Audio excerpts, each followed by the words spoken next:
Okay, ਪਿਛਲੇ ਕਾਫੀ ਦਿਨਾਂ ਤੋਂ ਮੈਂ ਇਹ ਐਪੀਸੋਡ ਰਿਕਾਰਡ ਕਰਨ ਦੀ ਕੋਸ਼ਿਸ਼ ਕਰ ਰਿਹਾ, ਬਟ ਕੋਈ ਨਾ ਕੋਈ ਬਹਾਨਾ ਮੈਨੂੰ ਮਿਲ ਜਾਂਦਾ। ਜਾਂ ਤਾਂ ਮੈਨੂੰ ਕੋਈ ਮੂਵੀ ਵਧੀਆ ਮਿਲ ਜਾਂਦੀ ਹੈ, ਜਾਂ ਮੈਨੂੰ ਕੋਈ ਬਾਹਰ ਲੈ ਜਾਂਦਾ ਹੈ। ਮਤਲਬ ਕੰਮ ਨਾ ਕਰਨ ਦਾ ਕੋਈ ਨਾ ਕੋਈ ਬਹਾਨਾ ਜ਼ਰੂਰ ਚਾਹੀਦਾ। ਅਤੇ ਅੱਜ ਆਫਿਸ ਤੋਂ ਆ ਕੇ ਮੈਂ ਕਿਹਾ ਨਹੀਂ, ਜਿੰਨ ਚਿਰ ਰਿਕਾਰਡਿੰਗ ਨਹੀਂ ਕਰਦਾ ਮੈਂ ਕਿਤੇ ਨਹੀਂ ਜਾਣਾ। ਮੈਂ ਅਤੇ ਆ ਕੇ ਸਿੱਧਾ ਬੈਠਾ ਵਾਂ। ਅਤੇ ਕਿੰਨੇ ਸਾਰੇ ਅਟੈਂਪਟ ਕੱਲ੍ਹ ਵੀ ਮਾਰੇ ਮੈਂ, ਪਰਸੋਂ ਵੀ ਮਾਰੇ, ਬਟ ਅੱਜ ਆਈ ਹੋਪ ਐਪੀਸੋਡ ਮੈਂ ਰਿਕਾਰਡ ਕਰ ਲਵਾਂਗਾ। ਓਕੇ, ਅੱਜ ਦਾ ਆਪਣਾ ਵਿਸ਼ਾ ਪੋਪੂਲੇਸ਼ਨ ਦੇ ਉੱਤੇ। ਇੱਕ ਬੜਾ ਹੀ ਮਿਥ ਫੈਲਿਆ ਹੋਇਆ ਜਾਂ ਭੁਲੇਖਾ ਫੈਲਿਆ ਹੋਇਆ ਪੋਪੂਲੇਸ਼ਨ ਦਾ, ਉਹ 'ਤੇ ਅੱਜ ਆਪਾਂ ਗੱਲ ਕਰਾਂਗੇ। ਗੱਲ ਸ਼ੁਰੂ ਕਰਾਂਗੇ ਇੰਡੀਆ ਤੋਂ। ਇੰਡੀਆ ਕਾਫੀ ਚੀਜ਼ਾਂ ਕਰਕੇ ਜਾਣਿਆ ਜਾਂਦਾ ਹੈ, ਯੋਗਾ, ਇਹਦਾ ਕਲਚਰ, ਇਹਦੀ ਹਿਸਟਰੀ, ਬਟ ਪੋਪੂਲੇਸ਼ਨ ਦੇ ਨਾਮ ਤੋਂ ਅੱਜ ਇੰਡੀਆ ਸਭ ਤੋਂ ਜ਼ਿਆਦਾ ਫੇਮਸ ਹੈ। ਚਾਈਨਾ ਅਤੇ ਇੰਡੀਆ ਦੋਵੇਂ ਮੁਲਕ, ਚਾਈਨਾ ਨੰਬਰ 1 ਅਤੇ ਇੰਡੀਆ ਨੰਬਰ 2। ਸਿਰਫ ਇੰਡੀਆ 'ਚ ਹੀ ਨਹੀਂ, ਪੂਰੀ ਦੁਨੀਆ ਦੇ ਵਿੱਚ ਲੋਕ ਬੜੇ ਟੈਨਸ਼ਨ 'ਚ ਨੇ ਕਿ ਪੋਪੂਲੇਸ਼ਨ ਜੇ ਇੱਦਾਂ ਹੀ ਵੱਧਦੀ ਗਈ ਅਤੇ ਇੱਕ ਇੱਦਾਂ ਦਾ ਟਾਈਮ ਆਏਗਾ ਕਿ ਸਾਰੇ ਰਿਸੋਰਸਿਸ ਜੋ ਨੇ ਆਪਣੇ ਖ਼ਤਮ ਹੋ ਜਾਣਗੇ। ਖਾਣਾ ਪੀਣਾ ਇਹਨਾਂ ਦੀ ਦਿੱਕਤ ਆ ਸਕਦੀ ਹੈ, ਫਿਰ ਘਰਾਂ ਦੀ ਜਾਂ ਇਮਾਰਤਾਂ ਦੀ ਦਿੱਕਤ ਆ ਸਕਦੀ, ਲੋਕ ਕਿੱਥੇ ਰਹਿਣਗੇ। ਅਤੇ ਜੇ ਨੰਬਰਾਂ 'ਤੇ ਵੀ ਆਪਾਂ ਨਿਗਾਹ ਮਾਰੀਏ, ਸਾਲ 1900 ਦੇ ਵਿੱਚ ਪੂਰੀ ਦੁਨੀਆ ਦੇ ਵਿੱਚ 1.6 ਬਿਲੀਅਨ ਲੋਕ ਸੀ, ਸਿਰਫ 1.6। ਅਤੇ 60 ਸਾਲਾਂ ਬਾਅਦ 1960 ਦੇ ਵਿੱਚ ਆਪਾਂ 3 ਬਿਲੀਅਨ ਹੋਏ। ਸਿਰਫ 60 ਸਾਲਾਂ ਦੇ ਅੰਦਰ ਅੰਦਰ ਆਪਾਂ ਦੁੱਗਣੇ ਹੋ ਗਏ, ਅਤੇ 2020 ਦੇ ਵਿੱਚ ਆਪਾਂ 7.7 ਬਿਲੀਅਨ ਹੋਏ। 120 ਸਾਲਾਂ ਦੇ ਅੰਦਰ ਅੰਦਰ ਆਪਣੀ ਆਬਾਦੀ, ਪੂਰੀ ਦੁਨੀਆ ਦੀ ਆਬਾਦੀ 700% ਵਧੀ। ਅਤੇ ਜੇ ਨੰਬਰਾਂ ਨੂੰ ਦੇਖੀਏ ਤਾਂ ਇੱਦਾਂ ਹੀ ਲੱਗ ਰਿਹਾ ਕਿ ਪੋਪੂਲੇਸ਼ਨ ਬੜੀ ਤੇਜ਼ੀ ਨਾਲ ਉੱਪਰ ਚੱਲ ਰਹੀ ਹੈ। ਅਤੇ ਜਿੱਦਾਂ ਕਿ ਚਾਈਨਾ ਨੇ ਇੱਕ ਬੱਚੇ ਦੀ ਪੋਲਿਸੀ ਲਾਗੂ ਕੀਤੀ, ਇੰਡੀਆ 'ਚ ਵੀ ਬੜੇ ਲੋਕ ਕਹਿੰਦੇ ਨੇ ਕਿ ਯਾਰ ਜੇ ਚਾਈਨਾ ਇੱਕ ਬੱਚੇ ਦੀ ਪੋਲਿਸੀ ਲਾਗੂ ਕਰ ਸਕਦਾ, ਫਿਰ ਇੰਡੀਆ ਕਿਉਂ ਨਹੀਂ ਕਰ ਸਕਦਾ।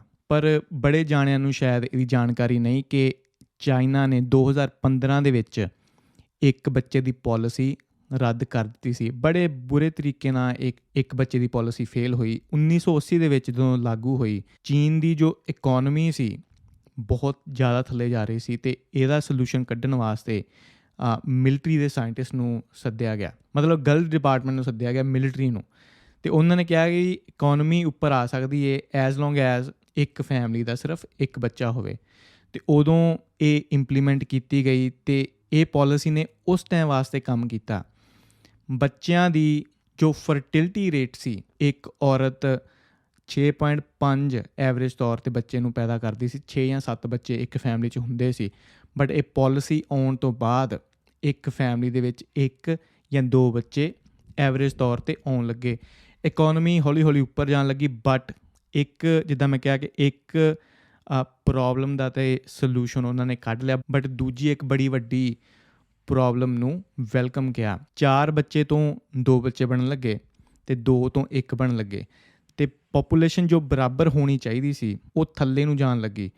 ਅਤੇ ਚਾਈਨਾ ਦੀ ਇੱਕ ਹੋਰ ਪ੍ਰੋਬਲਮ ਹੈ ਕਿ ਜਿੱਦਾਂ ਇੰਡੀਆ ਦੇ ਵਿੱਚ ਆਪਾਂ ਮੁੰਡੇ ਨੂੰ ਜ਼ਿਆਦਾ ਅਹਿਮੀਅਤ ਦਿੰਦੇ ਹਾਂ, ਪੈਟਰੀਆਰਕੀ ਸੁਸਾਇਟੀ ਹੈ, ਉੱਦਾਂ ਚਾਈਨਾ 'ਚ ਵੀ ਸੇਮ ਸੁਸਾਇਟੀ ਹੈ। ਲੋਕ ਪ੍ਰੈਫਰ ਜ਼ਿਆਦਾ ਮੁੰਡੇ ਨੂੰ ਕਰਦੇ ਨੇ ਕੁੜੀਆਂ ਦੇ ਉੱਤੇ। ਉਹ ਵੀ ਇਹੀ ਸੋਚਦੇ ਨੇ ਕਿ ਜੇ ਮੁੰਡਾ ਜਦੋਂ ਵੱਡਾ ਹੋਏਗਾ, ਅਸੀਂ ਬੁੱਢੇ ਹੋਵਾਂਗੇ ਤਾਂ ਸਾਡਾ ਸ਼ਾਇਦ ਇਹ ਖਿਆਲ ਰੱਖੇਗਾ। ਅਤੇ ਜਦੋਂ ਇਹ ਪੋਲਿਸੀ ਲਾਗੂ ਹੋਈ, ਸਾਰਿਆਂ ਨੇ ਕੋਸ਼ਿਸ਼ ਕੀਤੀ ਉਹਨਾਂ ਦੇ ਘਰ ਮੁੰਡਾ ਹੀ ਹੋਵੇ। ਭਰੂਣ ਹੱਤਿਆ ਬੜੀ ਵੱਧ ਗਈ, ਅਤੇ 2019 ਦੇ ਵਿੱਚ ਜਦੋਂ ਪੋਪੂਲੇਸ਼ਨ ਦੀ ਗਿਣਤੀ ਹੋਈ, 34 ਮਿਲੀਅਨ ਮੁੰਡੇ ਜ਼ਿਆਦਾ ਪਾਏ ਗਏ ਕੁੜੀਆਂ ਨਾਲੋਂ। ਅਤੇ ਜਦੋਂ ਜੈਂਡਰ ਇੰਬੈਲੈਂਸ ਹੋਇਆ, ਜਦੋਂ ਸੈਕਸ ਰੇਸ਼ੋ ਦੇ ਵਿੱਚ ਬਰਾਬਰੀ ਨਾ ਹੋਈ, ਅਤੇ 4 ਸਾਲਾਂ ਦੇ ਅੰਦਰ ਅੰਦਰ ਸਿਰਫ ਚਾਈਨਾ ਦੀ ਇੱਕ ਸਟੇਟ ਦੇ ਵਿੱਚ 21,000 ਕੁੜੀਆਂ ਦੀ ਸਮਗਲਿੰਗ ਹੋਈ। ਉਹਨਾਂ ਨੂੰ ਵੇਚਿਆ ਗਿਆ ਦੂਜੇ ਦੇਸ਼ਾਂ 'ਚੋਂ ਲਿਆ ਕੇ ਵਿਆਹ ਵਾਸਤੇ। ਫਿਰ ਅਗਲੀ ਪ੍ਰੋਬਲਮ ਇਹ ਪੋਲਿਸੀ ਦੀ ਇਹ ਸੀ ਕਿ ਜੇ ਹੁਣ 4 ਤੋਂ 2 ਬਣ ਰਹੇ ਨੇ, ਅਤੇ 2 ਤੋਂ 1, ਹੁਣ ਇੱਕ ਜਾਣੇ ਦੇ ਹਿੱਸੇ ਮਾਂ ਪਿਓ, ਦਾਦਾ ਦਾਦੀ ਅਤੇ ਨਾਨਾ ਨਾਨੀ ਆਏ, ਹੁਣ ਇੱਕ ਜਾਣੇ ਨੂੰ ਸਾਰਿਆਂ ਦਾ ਖਿਆਲ ਰੱਖਣਾ ਪਏਗਾ। ਅਤੇ ਫਿਰ 1980, 1990 ਜਾਂ 2000 ਦੇ ਵਿੱਚ ਜਿੰਨੇ ਵੀ ਯੰਗਸਟਰ ਸੀ, ਹੁਣ ਇਸ ਟਾਈਮ 'ਚ ਆ ਕੇ ਉਹ ਹੌਲੀ ਹੌਲੀ ਬੁੱਢੇ ਹੋਣ ਲੱਗੇ। 2012 ਦੇ ਵਿੱਚ 25 ਮਿਲੀਅਨ ਚਾਈਨੀਜ਼ ਲੋਕ ਰਿਟਾਇਰ ਹੋਏ, ਬਟ ਉਹਨਾਂ ਨੂੰ ਰਿਪਲੇਸ ਕਰਨ ਵਾਸਤੇ ਚਾਈਨਾ ਕੋਲ ਇੰਨੇ ਯੰਗ ਲੋਕ ਨਹੀਂ। ਅਤੇ ਹੁਣ ਜੋ ਉਹਨਾਂ ਦੀ ਵਰਕਿੰਗ ਪੋਪੂਲੇਸ਼ਨ ਹੈ ਸਾਰੀ ਹੌਲੀ ਹੌਲੀ ਬੁੱਢੀ ਹੋ ਰਹੀ ਹੈ, ਅਤੇ ਇਹ ਇੰਨੀਆਂ ਸਾਰੀਆਂ ਪ੍ਰੋਬਲਮਾਂ ਦੇ ਕਾਰਨ ਜੋ ਇੱਕ ਬੱਚੇ ਦੀ ਪਾਲਿਸੀ ਸੀ ਚਾਈਨਾ ਨੇ ਕੈਂਸਲ ਕੀਤੀ। ਤੇ ਹੁਣ ਜੇ ਤੁਸੀਂ 120 ਸਾਲਾਂ ਦੇ ਅੰਦਰ ਅੰਦਰ ਦੇਖੋ ਕਿ ਇੰਨੀ ਜਲਦੀ ਇੰਨੀ ਜ਼ਿਆਦਾ ਪੋਪੂਲੇਸ਼ਨ ਕਿੱਦਾਂ ਵਧੀ। ਜੇ ਪੁਰਾਣੇ ਟਾਈਮ 'ਚੋਂ ਵੀ ਆਪਾਂ ਵੇਖੀਏ 1700 ਜਾਂ 1800 ਸਾਲ ਜਾਂ 1900 1950 ਹਮੇਸ਼ਾ ਆਪਣੇ 6 ਬੱਚੇ ਹੀ ਰਹੇ ਨੇ ਐਵਰੇਜ ਤੌਰ 'ਤੇ। ਹਰੇਕ ਫੈਮਿਲੀ ਦੇ ਲਗਭਗ 6 ਬੱਚੇ ਹੀ ਹੁੰਦੇ ਸੀ। ਪਰ ਸਾਲ 1700 1800 ਦੇ ਵਿੱਚ ਬਿਮਾਰੀਆਂ ਇੰਨੀਆਂ ਜ਼ਿਆਦੀਆਂ ਹੁੰਦੀਆਂ ਸੀ ਕਿ 6 ਬੱਚਿਆਂ ਦੇ ਵਿੱਚੋਂ ਸਿਰਫ 2 ਜਾਂ 3 ਬੱਚੇ ਹੀ ਬਚਦੇ ਸੀ ਅਤੇ ਜੋ ਪੋਪੂਲੇਸ਼ਨ ਸੀ ਹਮੇਸ਼ਾ ਬਰਾਬਰ ਰਹੀ। ਬਟ 1900 ਤੋਂ ਬਾਅਦ ਜਦੋਂ ਇੰਡਸਟਰੀਅਲ ਰੈਵੋਲਿਊਸ਼ਨ ਆ ਗਿਆ, ਆਪਣੇ ਕੋਲ ਖਾਣਾ ਵੱਧ ਗਿਆ, ਆਪਣਾ ਪਾਣੀ ਜੋ ਸੀ ਉਹ ਸਾਫ਼ ਹੋ ਗਿਆ, ਮੈਡੀਕਲ ਫੈਸਿਲਿਟੀਆਂ ਵੱਧ ਗਈਆਂ, ਹਸਪਤਾਲ ਆ ਗਏ, ਜੋ ਲੋਕ ਬਿਮਾਰ ਸੀ ਦਵਾਈਆਂ ਉਹਨਾਂ ਨੂੰ ਮਿਲਣੀਆਂ ਸ਼ੁਰੂ ਹੋ ਗਈਆਂ। ਇਹ ਨਹੀਂ ਕਿ 1900 ਤੋਂ ਬਾਅਦ ਜਾਂ 1950 ਤੋਂ ਬਾਅਦ ਆਪਾਂ ਬੱਚੇ ਜ਼ਿਆਦਾ ਪੈਦਾ ਕਰਨੇ ਸ਼ੁਰੂ ਕੀਤੇ, ਆਪਾਂ ਬੱਚਿਆਂ ਨੂੰ ਜ਼ਿਆਦਾ ਬਚਾਉਣਾ ਸ਼ੁਰੂ ਕੀਤਾ। ਆਪਣੀ ਜੋ ਸੁਸਾਇਟੀ ਸੀ ਉਹ ਬੜੀ ਸੇਫ ਹੋ ਗਈ ਅਤੇ ਜਿੰਨੇ ਘੱਟ ਲੋਕ ਮਰੇ ਓਨੀ ਹੀ ਪੋਪੂਲੇਸ਼ਨ ਹੋਰ ਵਧੀ। ਬਟ ਇਹ ਸਿਨੈਰੀਓ ਸੀ 1960 ਦਾ, 1970 ਦਾ, 1980 ਦਾ। ਜੇ ਆਪਾਂ ਅੱਜ ਦੀ ਗੱਲ ਕਰੀਏ, ਸੈਂਚੁਰੀ ਦੇ ਵਿੱਚ ਸਭ ਤੋਂ ਘੱਟ ਬੱਚੇ ਪੈਦਾ ਹੋਣਗੇ ਅਤੇ ਸਾਲ 2100 ਦੇ ਅੰਦਰ ਲਗਭਗ ਹਰੇਕ ਕੰਟਰੀ ਦੀ ਪੋਪੂਲੇਸ਼ਨ 50% ਡਿੱਗੇਗੀ। ਇਹਨੂੰ ਕਈ ਸਾਇੰਟਿਸਟ ਜਾਂ ਕਈ ਲੋਕ ਕਹਿੰਦੇ ਨੇ ਚੰਗੀਆਂ ਚੀਜ਼ਾਂ ਦੇ ਸਾਈਡ ਇਫੈਕਟ ਹੋਣਾ। ਜੇ ਤੁਸੀਂ ਕੰਟਰੀਆਂ ਦੇਖੋ, ਕੈਨੇਡਾ, ਅਮੈਰੀਕਾ, ਨਿਊਜ਼ੀਲੈਂਡ ਜਾਂ ਆਸਟ੍ਰੇਲੀਆ, ਇਹ ਕੰਟਰੀਆਂ ਡਿਵੈਲਪ ਹੋ ਚੁੱਕੀਆਂ ਅਤੇ ਜਿੰਨਾ ਬੰਦਾ ਜਾਂ ਜਿੰਨੀਆਂ ਕੰਟਰੀਆਂ ਡਿਵੈਲਪ ਹੁੰਦੀਆਂ ਬੱਚਿਆਂ ਦੀ ਪੋਪੂਲੇਸ਼ਨ ਓਨੀ ਹੀ ਜ਼ਿਆਦਾ ਘੱਟ ਹੁੰਦੀ ਹੈ। ਇਹਦੇ ਬੜੇ ਜ਼ਿਆਦਾ ਫੈਕਟਰ ਨੇ। ਜਿੱਦਾਂ ਇੱਕ ਫੈਕਟਰ ਤੁਸੀਂ ਕਹਿ ਸਕਦੇ ਹੋ ਡੇਟਿੰਗ ਐਪਸ। ਅੱਜ ਹਰ ਬੰਦੇ ਦੇ ਹੱਥ 'ਚ ਫੋਨ ਹੈ ਇਹ ਕੰਟਰੀਆਂ ਦੇ ਵਿੱਚ, ਖਾਸ ਕਰ ਗੋਰੇ। ਅਤੇ ਡੇਟਿੰਗ ਐਪਸ ਤੁਸੀਂ ਸੁਣਿਆ ਹੋਵੇਗਾ, ਟਿੰਡਰ ਬਾਰੇ ਤੁਸੀਂ ਸੁਣਿਆ ਹੋਵੇਗਾ ਜਾਂ ਬੰਬਲ ਬਾਰੇ ਤੁਸੀਂ ਸੁਣਿਆ ਹੋਵੇਗਾ। ਲੋਕ ਔਨਲਾਈਨ ਮਿਲਦੇ ਨੇ, ਹੁੱਕਅਪਸ ਕਰਦੇ ਨੇ ਅਤੇ ਉਹਨਾਂ ਲਈ ਇੰਨਾ ਹੀ ਬਹੁਤ ਹੈ, ਉਹ ਅੱਗੇ ਸੀਰੀਅਸ ਰਿਲੇਸ਼ਨਸ਼ਿਪ 'ਚ ਨਹੀਂ ਪੈਂਦੇ। ਫਿਰ ਐਜੂਕੇਸ਼ਨ ਹੌਲੀ ਹੌਲੀ ਸਾਰਿਆਂ ਦੀ ਵੱਧਦੀ ਜਾ ਰਹੀ ਹੈ ਅਤੇ ਜਿਹੜਾ ਬੰਦਾ ਪੂਰਾ ਐਜੂਕੇਟਡ ਹੁੰਦਾ ਜਾਂ ਪ੍ਰੋਪਰਲੀ ਐਜੂਕੇਟਡ ਹੁੰਦਾ ਉਹ ਹਰ ਚੀਜ਼ ਨੂੰ ਪਲਾਨ ਕਰਕੇ ਚੱਲਦਾ।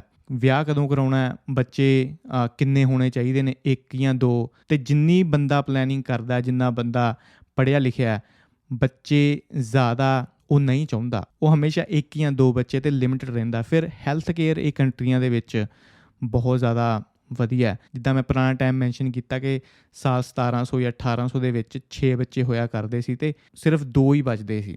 ਬਟ ਅੱਜ ਦੇ ਟਾਈਮ ਆਪਾਂ ਨੂੰ ਇੰਨਾ ਟਰਸਟ ਹੈ ਹੈਲਥ ਕੇਅਰ ਦੇ ਉੱਤੇ ਅਤੇ ਲੋਕ ਸਿਰਫ 1 ਹੀ ਬੱਚਾ ਪਲਾਨ ਕਰਦੇ। ਉਹਨਾਂ ਨੂੰ ਪਤਾ ਕਿ ਚਾਂਸਿਸ ਬੜੇ ਘੱਟ ਨੇ ਕਿ ਇਹ ਬੱਚੇ ਨੂੰ ਕੋਈ ਬਿਮਾਰੀ ਹੋਏਗੀ, ਕਿਉਂਕਿ ਟਰਸਟ ਬਹੁਤ ਜ਼ਿਆਦਾ ਹੈ ਮੈਡੀਕਲ ਫੈਸਿਲਿਟੀਜ਼ ਦੇ ਉੱਤੇ। ਅਤੇ ਲੋਕਾਂ ਦਾ ਜੋ ਇੰਟਰਸਟ ਹੈ ਵਿਆਹ ਵੱਲ ਉਹ ਵੀ ਹੌਲੀ ਹੌਲੀ ਬੜਾ ਘੱਟ ਰਿਹਾ। ਅਤੇ ਇੱਧਰਲੀਆਂ ਕੰਟਰੀਆਂ ਦੇ ਵਿੱਚ ਮੈਂ ਕਈ ਲੋਕ ਦੇਖੇ ਨੇ ਜਾਣ ਬੁੱਝ ਕੇ ਵਿਆਹ ਨਹੀਂ ਕਰਾਉਂਦੇ। ਉਹਨਾਂ ਨੂੰ ਪੁੱਛੀਏ ਵਿਆਹ ਕਿਉਂ ਨਹੀਂ ਕਰਾਉਂਦੇ, ਕਹਿੰਦੇ ਯਾਰ ਜੇ ਮੈਂ ਵਿਆਹ ਕਰਾਵਾਂਗਾ ਸਾਰਾ ਜੋ ਵੀ ਮੈਂ ਪੈਸੇ ਕਮਾ ਰਿਹਾ ਆਪਣੀ ਵਾਈਫ 'ਤੇ ਲਾਵਾਂਗਾ ਜਾਂ ਆਪਣੇ ਬੱਚਿਆਂ 'ਤੇ ਲਾਵਾਂਗਾ, ਅਤੇ ਇਹ ਤੋਂ ਚੰਗਾ ਜੋ ਮੈਂ ਪੈਸੇ ਕਮਾ ਰਿਹਾ ਮੈਂ ਆਪਣੇ ਆਪ 'ਤੇ ਲਾਵਾਂ, ਆਪਣੀ ਹੌਬੀਜ਼ 'ਤੇ ਲਾਵਾਂ। ਕਈ ਲੋਕ ਇੱਥੇ ਜੇ ਸਾਈਕਲਿੰਗ ਕਰਦੇ ਨੇ ਅਤੇ ਉਹ $5000 ਹੈ, $6000, $10000 ਤੱਕ ਦੇ ਸਾਈਕਲ ਲੈ ਕੇ ਆਉਂਦੇ ਨੇ। ਮਤਲਬ ਉਹ ਪ੍ਰੋਪਰਲੀ ਆਪਣੀ ਹੌਬੀ ਦੇ ਵਿੱਚ ਰੁੱਝੇ ਹੋਏ ਨੇ। ਉਹ ਨਹੀਂ ਚਾਹੁੰਦੇ ਕਿ ਵਿਆਹ ਤੋਂ ਬਾਅਦ ਉਹਨਾਂ ਨੂੰ ਕੋਈ ਕਿਚ ਕਿਚ ਕਰੇ ਅਤੇ ਉਹਨਾਂ ਦੀ ਹੌਬੀਜ਼ ਦੇ ਵਿੱਚ ਕੋਈ ਅੜਚਨ ਆਏ। ਅਤੇ ਅਗਲਾ ਰੀਜ਼ਨ ਕਹਿ ਸਕਦੇ ਹਾਂ ਕਿ ਓਪਰਚੁਨਿਟੀਆਂ ਜੋ ਨੇ ਔਰਤਾਂ ਦੇ ਲਈ ਉਹ ਇਹ ਮੁਲਕਾਂ 'ਚ ਬਹੁਤ ਜ਼ਿਆਦੀਆਂ ਨੇ ਅਤੇ ਜਿੰਨੀਆਂ ਓਪਰਚੁਨਿਟੀਆਂ ਵਧਣਗੀਆਂ ਔਰਤਾਂ ਵਾਸਤੇ ਉਹ ਓਨਾ ਹੀ ਆਪਣੇ ਕਰੀਅਰ ਦੇ ਉੱਤੇ ਜ਼ਿਆਦਾ ਫੋਕਸ ਕਰਨਗੀਆਂ। ਅਤੇ ਲਾਸਟ ਰੀਜ਼ਨ ਮੈਂ ਇਹ ਵੀ ਕਹਿ ਸਕਦਾ ਕਿ ਪੋਰਨ ਦੀ ਅਵੇਲੇਬਿਲਿਟੀ ਹੋਣਾ ਹਰ ਜਗ੍ਹਾ ਇਹ ਕੰਟਰੀਆਂ ਦੇ ਵਿੱਚ। ਫਿਰ ਸੈਕਸ ਡੋਲਸ ਦੀ ਅਵੇਲੇਬਿਲਿਟੀ ਹੋਣਾ। ਕੁਛ ਲੋਕ ਪ੍ਰੈਫਰ ਕਰਦੇ ਨੇ ਇਹ ਚੀਜ਼ਾਂ ਰਾਦਰ ਦੈਨ ਕਿ ਉਹਨਾਂ ਦਾ ਕੋਈ ਪਾਰਟਨਰ ਹੋਵੇ। ਅਤੇ ਇਹ ਸਾਰੇ ਫੈਕਟਰਸ ਨੇ ਜਿਹਦੇ ਨਾਲ ਇਹ ਕੰਟਰੀਆਂ ਦੇ ਵਿੱਚ, ਡਿਵੈਲਪ ਕੰਟਰੀਆਂ ਦੇ ਵਿੱਚ ਪੋਪੂਲੇਸ਼ਨ ਹੌਲੀ ਹੌਲੀ ਥੱਲੇ ਜਾ ਰਹੀ ਹੈ। ਅਤੇ ਜਪਾਨ ਇੱਕ ਲਾਈਵ ਐਗਜ਼ਾਮਪਲ ਹੈ। ਜੋ ਵੀ ਫੈਕਟਰ ਮੈਂ ਹੁਣੇ ਗਿਣਵਾਏ ਸਾਰਿਆਂ ਦੇ, ਕਿਉਂਕਿ ਕੰਟਰੀ ਬੜੀ ਮਾਡਰਨ ਹੈ, ਬੜੇ ਖੁਸ਼ ਨੇ ਲੋਕ ਉੱਥੇ ਅਤੇ ਉਹਨਾਂ ਦੀ ਜੋ ਪੋਪੂਲੇਸ਼ਨ ਹੈ ਉਹ ਮਾਈਨਸ 'ਚ ਜਾ ਰਹੀ ਹੈ। 2010 ਦੇ ਵਿੱਚ 128 ਮਿਲੀਅਨ ਲੋਕ ਸੀ ਅਤੇ 7 ਸਾਲ ਬਾਅਦ ਜਦੋਂ ਦੁਬਾਰਾ ਕਾਊਂਟਿੰਗ ਹੋਈ 2018 ਦੇ ਵਿੱਚ ਉਹਨਾਂ ਦੀ ਪੋਪੂਲੇਸ਼ਨ 127 ਮਿਲੀਅਨ ਹੋਈ। ਮਤਲਬ 7 ਸਾਲਾਂ ਦੇ ਅੰਦਰ ਅੰਦਰ ਉਹ -1 ਮਿਲੀਅਨ 'ਚ ਗਏ। ਅਤੇ ਹੁਣ ਸਿੱਟਾ ਇਹ ਐਪੀਸੋਡ ਦਾ ਕੀ ਨਿਕਲਦਾ, ਮੈਂ ਪਰਸਨਲੀ ਕਦੇ ਵੀ ਪੋਪੂਲੇਸ਼ਨ ਨੂੰ ਪ੍ਰੋਬਲਮ ਨਹੀਂ ਮੰਨਿਆ, ਕਿਉਂਕਿ ਮੇਰਾ ਦਿਮਾਗ ਵੀ ਥੋੜ੍ਹਾ ਜਿਹਾ ਪੁੱਠਾ ਚੱਲਦਾ ਹੈ ਅਤੇ ਮੈਂ ਹਮੇਸ਼ਾ ਸੋਚਿਆ ਜਿੰਨੇ ਲੋਕ ਹੋਣਗੇ ਉਨੇ ਜ਼ਿਆਦਾ ਦਿਮਾਗ ਹੋਣਗੇ। ਜ਼ਿਆਦਾ ਦਿਮਾਗ ਮਤਲਬ ਜ਼ਿਆਦਾ ਸਾਇੰਟਿਸਟ, ਜ਼ਿਆਦਾ ਆਈਡੀਆਜ਼,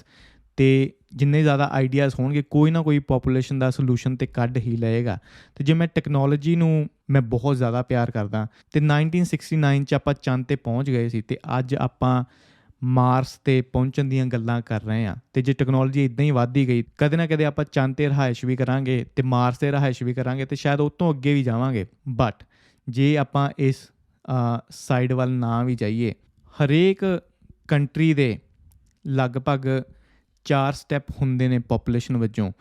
ਪਹਿਲਾ ਸਟੈਪ ਹੁੰਦਾ ਹੈ ਕਿ ਜੋ ਫੈਸਿਲਿਟੀਆਂ ਹੁੰਦੀਆਂ ਨੇ ਜਾਂ ਲਿਵਿੰਗ ਕੰਡੀਸ਼ਨਾਂ ਹੁੰਦੀਆਂ ਨੇ ਉਹ ਬੜੀਆਂ ਮਾੜੀਆਂ ਹੁੰਦੀਆਂ, ਅਤੇ ਡੈਥ ਰੇਟ ਓਨਾ ਹੀ ਜ਼ਿਆਦਾ ਹੁੰਦਾ। ਅਤੇ ਡੈਥ ਰੇਟ ਨੂੰ ਕਵਰ ਕਰਨ ਵਾਸਤੇ ਬਰਥ ਰੇਟ ਵੀ ਜ਼ਿਆਦਾ ਹੋਣਾ ਚਾਹੀਦਾ ਤਾਂ ਕਿ ਪਾਪੂਲੇਸ਼ਨ ਬਣੀ ਰਹੇ। ਅਤੇ ਇਹਦਾ ਐਗਜ਼ਾਮਪਲ ਹੈ ਸੰਨ 1800 ਜਾਂ 1900 ਦੇ ਵਿੱਚ, ਜਦੋਂ ਮੌਤਾਂ ਜ਼ਿਆਦੀਆਂ ਸੀ ਅਤੇ ਬਰਥ ਵੀ ਓਨਾ ਹੀ ਜ਼ਿਆਦਾ। ਅਤੇ ਸਟੈਪ ਨੰਬਰ 2 ਕਿ ਲਿਵਿੰਗ ਕੰਡੀਸ਼ਨਾਂ ਥੋੜ੍ਹੀਆਂ ਵਧੀਆ ਹੋ ਜਾਂਦੀਆਂ ਅਤੇ ਜੋ ਡੈਥ ਰੇਟ ਹੈ ਉਹ ਘੱਟ ਜਾਂਦਾ, ਬਟ ਜੋ ਬਰਥ ਦਾ ਰੇਟ ਹੈ ਉਹ ਓਨਾ ਹੀ ਰਹਿੰਦਾ। ਇਹ ਐਗਜ਼ਾਮਪਲ ਹੈ 1960 ਜਾਂ 1970 ਦੀ, ਜਦੋਂ ਮੌਤਾਂ ਹੋਣੀਆਂ ਘੱਟ ਗਈਆਂ ਬਟ ਜੋ ਜਨਮ ਸੀ ਉਹ ਓਨੇ ਦਾ ਓਨਾ ਹੀ ਰਿਹਾ, ਅਤੇ ਇਸ ਲਈ ਪਾਪੂਲੇਸ਼ਨ ਇੱਕਦਮ ਬੂਮ ਹੋਈ। ਅਤੇ ਇੰਡੀਆ ਵੀ ਇਸ ਟਾਈਮ ਸਟੈਪ ਨੰਬਰ 2 'ਤੇ ਵੇ, ਜਿੱਥੇ ਮੌਤਾਂ ਘੱਟ ਰਹੀਆਂ ਬਟ ਬਰਥ ਦਾ ਜੋ ਰੇਟ ਹੈ ਉਹ ਸੇਮ ਹੈ, ਅਤੇ ਇਸ ਲਈ ਲੱਗ ਰਿਹਾ ਕਿ ਪਾਪੂਲੇਸ਼ਨ ਬਹੁਤ ਜ਼ਿਆਦਾ ਵੱਧ ਰਹੀ ਹੈ। ਅਤੇ ਸਟੈਪ ਨੰਬਰ 3 ਜਿੱਥੇ ਮੌਤਾਂ ਘੱਟ ਹੋਣ ਕਾਰਨ ਫੈਮਲੀਜ਼ ਰੀਅਲਾਈਜ਼ ਕਰਦੀਆਂ ਕਿ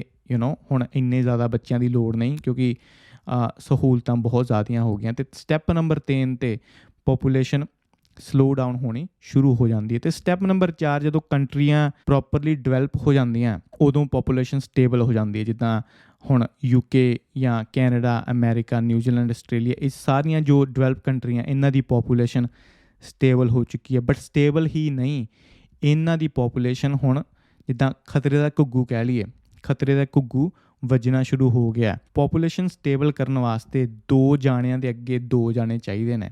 ਜੇ ਮਾਂ ਪਿਓ ਨੇ ਉਹਨਾਂ ਦੇ ਅੱਗੇ ਕੁੜੀ ਮੁੰਡਾ ਹੋਵੇ ਅਤੇ ਪਾਪੂਲੇਸ਼ਨ ਸਟੇਬਲ ਰਹੇ। ਬਟ ਇਹ ਜੋ ਡਿਵੈਲਪ ਕੰਟਰੀਆਂ ਨੇ ਪਾਪੂਲੇਸ਼ਨ ਹੁਣ ਘਟਦੀ ਜਾ ਰਹੀ ਹੈ, ਇਹਨਾਂ ਦਾ ਜੋ ਫਰਟੀਲਿਟੀ ਰੇਟ ਹੈ 1.5, 1.6, 1.7 'ਤੇ ਪਹੁੰਚ ਚੁੱਕਿਆ। ਅਤੇ ਇਸ ਲਈ ਇਹਨਾਂ ਸਾਰਿਆਂ ਦੀ ਨਿਗਾਹ ਇਸ ਟਾਈਮ ਇੰਡੀਆ ਦੇ ਉੱਤੇ ਵੇ, ਕਿਉਂਕਿ ਇੰਡੀਆ ਦਾ ਫਰਟੀਲਿਟੀ ਰੇਟ 2.2 ਹੈ, ਜੋ ਬਿਲਕੁਲ ਹੀ ਪਰਫੈਕਟ ਹੈ। ਅਤੇ ਇਸੇ ਲਈ ਸਾਰੀਆਂ ਜੋ ਇਹ ਕੰਟਰੀਆਂ ਨੇ ਇਹਨਾਂ ਨੇ ਬੜੇ ਪ੍ਰੋਗਰਾਮ ਖੋਲ੍ਹੇ ਹੋਏ ਨੇ ਇੰਡੀਆ ਵਾਸਤੇ ਕਿ ਸਾਡੇ ਕੋਲ ਆਓ, ਸਟੱਡੀ ਕਰੋ, ਤੁਹਾਨੂੰ PR ਵੀ ਦੇਵਾਂਗੇ ਜੇ ਤੁਸੀਂ ਕਾਮਯਾਬ ਰਹੇ ਸਾਡੀ ਕੰਟਰੀ 'ਚ ਆ ਕੇ। ਅਤੇ ਇਹਦੇ ਨਾਲ ਉਹ ਇੰਡੀਆ ਦੀ ਲੇਬਰ ਵੀ ਖਿੱਚ ਰਹੇ ਨੇ ਅਤੇ ਇੰਡੀਆ ਦਾ ਦਿਮਾਗ ਵੀ ਖਿੱਚ ਰਹੇ ਨੇ। ਅਤੇ ਐਂਡ 'ਚ ਮੈਂ ਇਹੀ ਕਹੂੰਗਾ ਕਿ ਮੈਟਰ ਨਹੀਂ ਕਰਦਾ ਤੁਹਾਡੇ ਕਿੰਨੇ ਬੱਚੇ ਹੋਣ, 2 ਹੋਣ, 3 ਹੋਣ, 4 ਹੋਣ ਜਾਂ 5 ਹੋਣ, ਇਹ ਮੈਟਰ ਬਿਲਕੁਲ ਨਹੀਂ ਕਰਦਾ। ਐਜ਼ ਲੌਂਗ ਐਜ਼ ਤੁਸੀਂ ਬੱਚਿਆਂ ਨੂੰ ਅਫੋਰਡ ਕਰ ਸਕੋ ਅਤੇ ਉਹਨਾਂ ਨੂੰ ਐਜੂਕੇਸ਼ਨ ਦੇ ਸਕੋ ਅਤੇ ਪੜ੍ਹਾ ਸਕੋ।